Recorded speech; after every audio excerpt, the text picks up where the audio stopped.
ఎలా ఉన్నారు? బాగున్నారా? నేను కూడా చాలా బాగున్నానండి.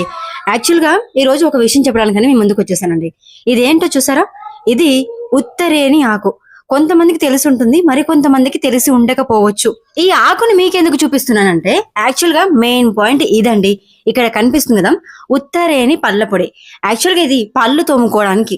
ఈ పొడి ఎంత బాగా యూజ్ అవుతుందంటే, పళ్ళ పైన చీరికలు గాని, గారెలు గాని, పసుపు చారలు కానీ ఇలాంటివి ఉన్నప్పుడు ఖచ్చితంగా క్లీన్ అయిపోతుంది. వైట్‌గా అవుతాయండి.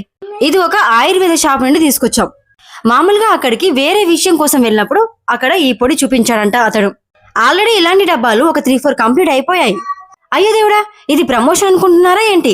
మనకంత సీన్ లేదులేండి. ఆ చెట్టు పైన గింజలున్నాయి కదా! అవి ఎండబెట్టి వాటిని పొడి చేస్తారట. అదే ఈ పొడి. యాక్చువల్‌గా నేను ఈ పొడి గురించి చెప్పడానికి రాలేదు. ఈ చెట్టు యొక్క గొప్పతనం గురించి చెప్పడానికి వచ్చానండి. ఇలాంటి ఆయుర్వేద మొక్కల్ని ఎప్పటికీ మర్చిపోవద్దు ప్లీజ్.